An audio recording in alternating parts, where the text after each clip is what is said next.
I'm particularly pleased to have been asked to speak today because, for a number of reasons. First is because Stockland was, I think, the only company amongst the working group represented here, other than the professional bodies and other individuals, in developing the guidelines and working with the development committee. We are ably represented by Christina Hobbs, who's already been acknowledged, and I thank you as well, Christina. The board of Stockland is proud of the initiatives that we've taken in our company to achieve better gender balance in our organisation, and our results. We're pleased with our results so far, and we would like to encourage other companies to make a similar commitment that will, we believe, over time pay very serious dividends to their organisations.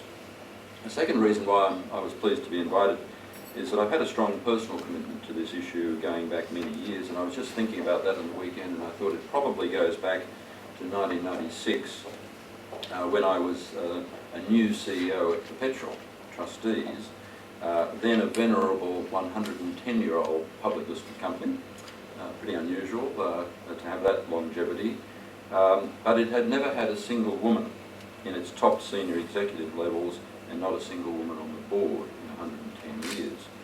With the support of my then chairman, I put forward several nominations of candidates to fill a casual board vacancy, and the outstanding candidate who came onto the board and over the next 9 years made an extraordinarily strong contribution to that organisation was Linda Nichols, somebody who was just starting out in her non-executive director career at that time, but had the right background, we thought, for our industry. I was delighted to be instrumental in breaking through that particular and anachronistic glass ceiling and being part of the group that appointed the first woman to the Perpetual board in 110 years. And I'm pleased to say that the second woman director followed in less than 6 months, and that was Bonnie Bursman. Both were outstanding candidates whose qualifications were exceptional and merited appointment regardless of gender. But I am pleased that we were able to break down that particular, as I say, glass ceiling, and of course over ensuing years, their presence on the board helped us keep this issue at the forefront when it came to management appointments, which of course ultimately are going to make the difference in organisations and build a pipeline of women talent for senior leadership positions. The third reason I'm pleased to be here is that I've supported a number of initiatives over recent years to foster talented women as candidates for boards and for senior executive roles outside of the companies I've been directly involved in. These included the AICD's Chairman Mentoring Program for aspiring women directors, which was an idea that David Gonski, Kevin McCann and I hatched and then promoted to the AICD about 4 years ago. We got an overwhelming response from Chairman willing to do this, and of course I believe it's made a significant contribution to some of the improving metrics in relation to the appointment of women. Another initiative was at the Business Council of Australia, as President, I promoted the C-Suite Mentoring Program, whereby up-and-coming women executives who had the opportunity to be mentored by a CEO from another BCA organisation. And this has been a relatively small-scale start on that program, but the BCA continues its commitment and is looking to broaden that particular program to make it more effective in drawing on the capabilities of the CEOs, too few of whom are women at the BCA, to mentor up-and-coming executive women. As I'm quoted in the media release released today in launching the guidelines, I do not believe that enough is being done by enough Australian businesses to advance women into leadership positions. As the 2012 Australian Census on Women Leadership report makes clear, companies are hiring and training women at entry-level positions, but are not succeeding in arresting the decline in the proportion of women who progress beyond middle management to senior management.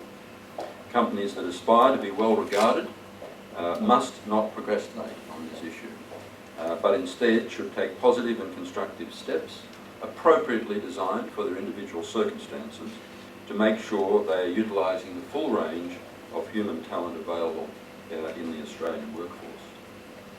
Specifically, here are a few of the statistics which the census found.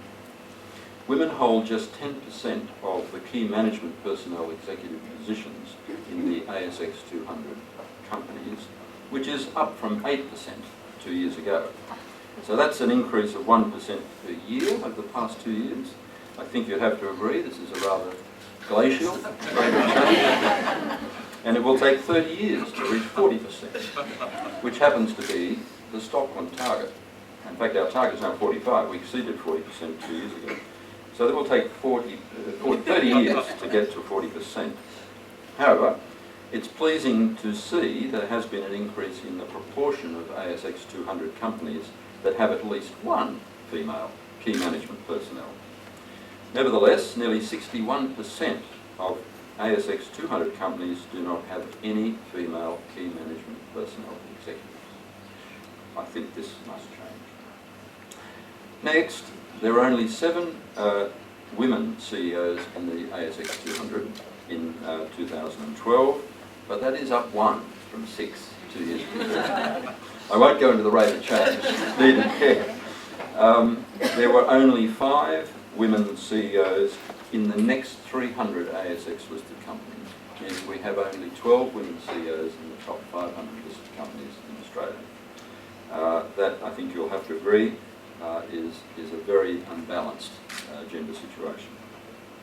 In both the ASX 200 and the ASX 500 listed companies, women represent approximately 6% of line management positions only, and around 22% of support positions in those companies. I think those statistics are an embarrassment, and I very much hope that the guidelines that we launched today and the commitment that I hope they will engender in Australian companies will see those statistics alter more quickly over the next 2 years and beyond. Turning now to progress in the boardroom, I was pleased to see that the latest percentage of women amongst directors of the ASX 200 has now reached 15.7%. This number is up from below 10% 4 years ago, so there's actually a faster rate of change there than there is in the executive ranks. Still, it's too low a number. My rough rule of thumb is that if we assume an average director has a tenure of 7 years on an ASX 200 company, and on average there are 7 non-executive directors on a board, that means that it's reasonable to expect there will be about 200 NEDs appointed each year to that particular group of companies. And in light of this, the progress that was made back in 2010 and 2011 was quite encouraging. In 2010, 56 women were appointed to the ASX 200 boards, which was something around 25% of total appointments in that year. And in 2011, 68 women were appointed, which was around 35% of all those appointments. The number of women appointed fell, however, in 2012 to 41, so it's gone back to 20%. And I understand in the first quarter of 2013, only 9 appointments have been made. So if anything, the rate is slowing beyond last year, and it's certainly heading south from where it was 2 years ago. Again, I think those are disappointing trends. All of this brings me back to the guidelines that we're here to launch. I have always found that in business that the adage, what is measured is done, is true, and it applies in most corporate circumstances. Accordingly, more fulsome and focused reporting on the performance of companies on their progress towards gender equality will, I believe, make a material difference. And it is this feature of the guidelines, already commented on, which I hope will take root and be supported not just by the women on the boards of those companies and in the executive ranks, but also by the men. Of course, it's a cultural mindset change that we're looking to achieve here, not simply an additional set of reporting and statistical records. Nonetheless, building on the principles set out in the ASX Corporate Governance Council's Recommendation 3.2 and in the reporting requirements for companies with over 100 employees under the Workplace Gender Equality Act, the guidelines seek to frame good practice measures to promote a concerted and genuine approach to gender diversity within Australian companies. I therefore congratulate women on boards and all involved in the preparation of these guidelines, the many organisations and individuals who have contributed to them, which have supported this initiative. And I have pleasure in launching the guidelines, and I wish all of you every success in promoting their merits throughout corporate Australia.